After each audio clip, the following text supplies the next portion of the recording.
Okay, so hello YouTube and welcome. Today I thought to myself, how about I just talk about a certain anime?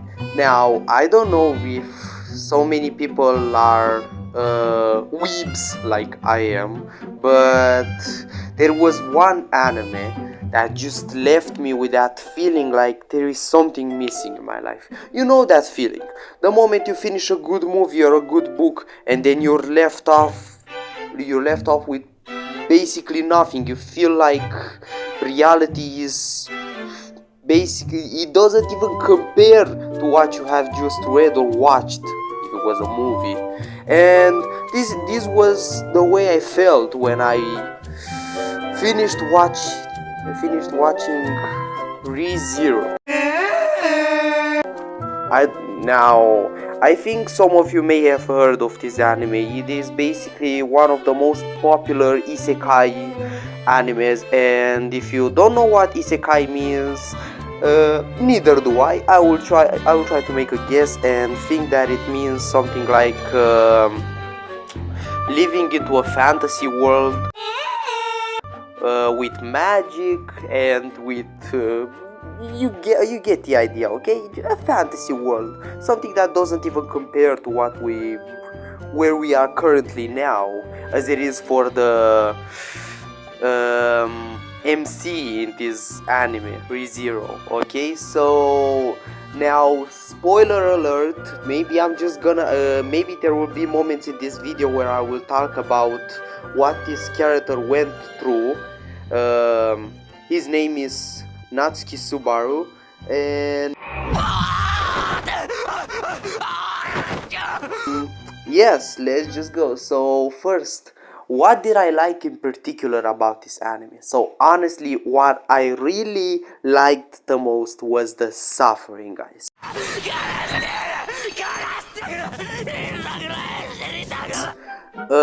Now, I don't want to sound like a sociopath or a psychopath, but I really like the fact that, I didn't like the suffering that the character went through. If you believe me, honestly, there were moments where I really wanted to cry for this character, okay?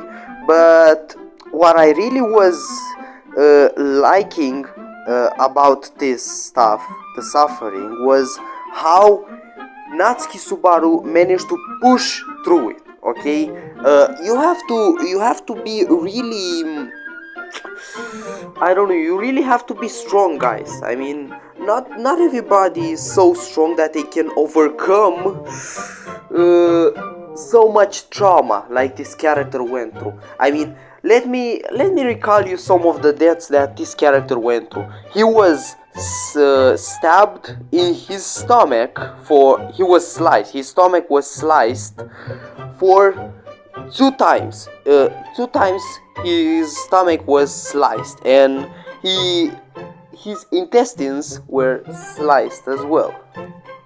I think he was basically able to see his intestines coming out of his stomach. I don't know if I'm even pronouncing correctly, but anyway, English not my native language, so fuck off.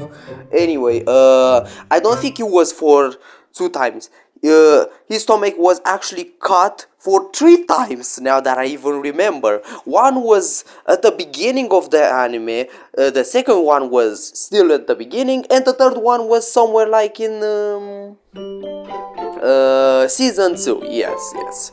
And then let me recall you also that this character was got to the point where he was so traumatized that as a character from the ReZero card, Betelgeuse just described him. He tried to act crazy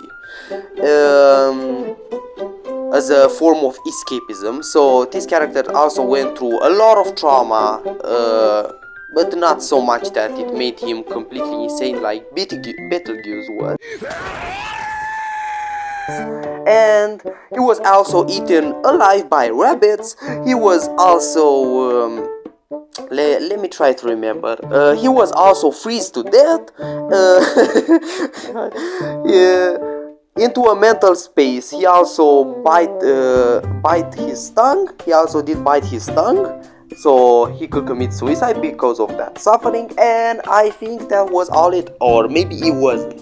Anyway, I told you that there will be spoilers alert. So well, you suffer the consequences for your action.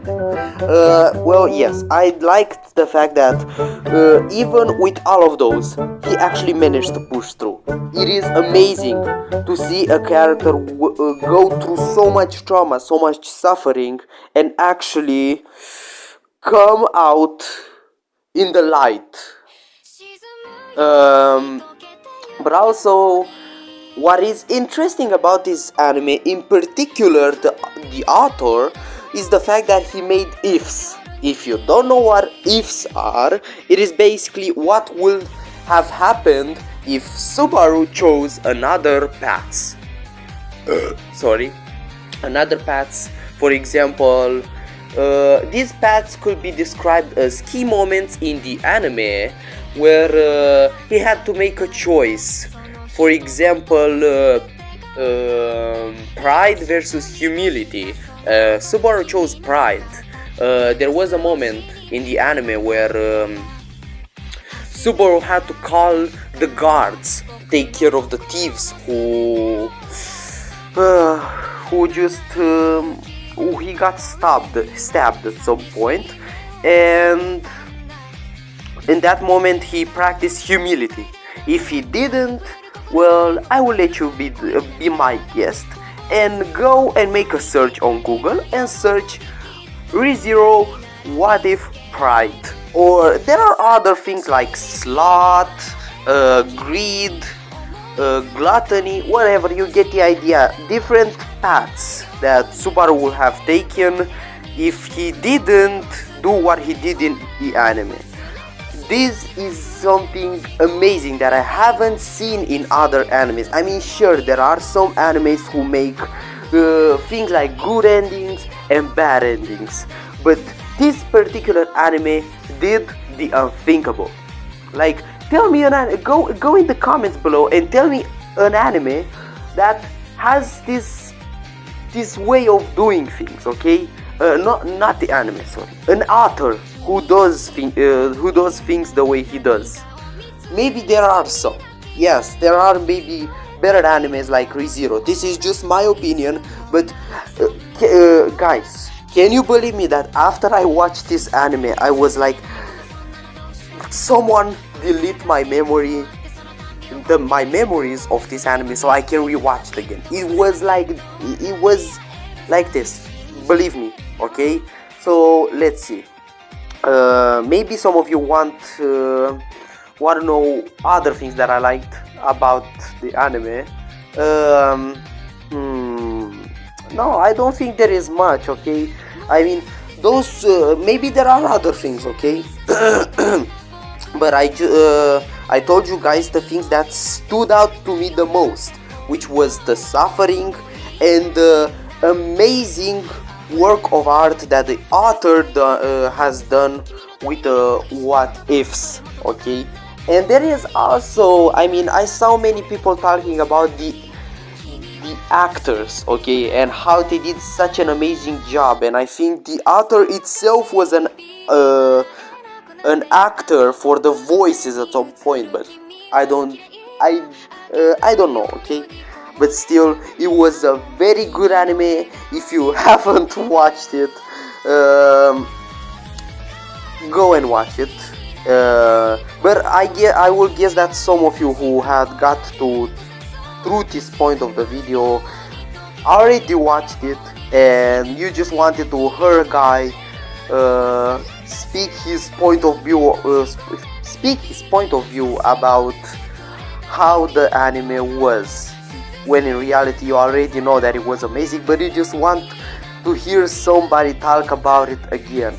So I'ma leave you with this, and thank you for watching if you got through this point in the video, and yes, I will see you soon, and this is a goodbye.